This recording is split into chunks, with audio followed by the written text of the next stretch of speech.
Podcasting is huge. I'm sure many people are listening to Serial. I read a stat last night that last month, 40 million Americans listened to podcasts, which is a record. I think we're seeing a renaissance in podcasting. Slate's been in podcasting for the last decade. Last month, we had 6 million downloads of our podcast. We offer about a dozen podcasts. And we think there's a huge business percolating in the podcasting space. One, because it's an intimate medium. It's a captivating medium. The reader requires the reader to use his or her imagination to follow along with the host. And it's very difficult to multitask when you listen to a podcast. So we think it's a great opportunity for an advertiser. This whole notion of connected cars, I saw a stat yesterday that talked about in 2015, half of all cars in the United States will be connected to the internet. I think that bodes well for podcasting. Apple's supporting it. We're currently working with the IAB and other like-minded brands like NPR and The Atlantic to create some metrics and research behind it. And we're incredibly excited about it.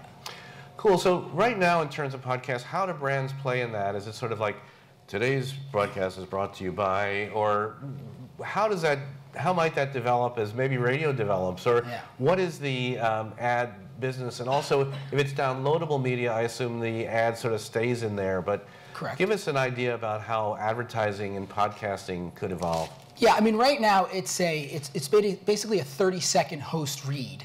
So you have the host who's conducting the podcast will interrupt the podcast and deliver a 30-second message from the brand or from the advertiser. But these are relationships. Our listeners have built these relationships with these hosts. So it's nice to have someone like David Plotz, who runs our political podcast, actually running this 30-second spot for a brand or for an advertiser. We just got done with a huge road show for Acura. We ran a national GabFest tour where they sponsored 5 of our podcasts around the country. And it was nice to have our guests, kind of rendering these 30-second spots, and it was a very intimate experience, and Acura was incredibly happy. And what about the video that you guys are doing, your original videos? Tell us about the scope of that, how you're monetizing that, and are you creating videos with brands, or is it sort of just strictly editorial that it's sponsored? Give us an idea about the video operation. Yeah, the video operation, believe it or not, it's a relatively small operation. It's growing. We continue to invest in it. We look around at us, and again, there's this insatiable appetite specifically for video and for pre-roll.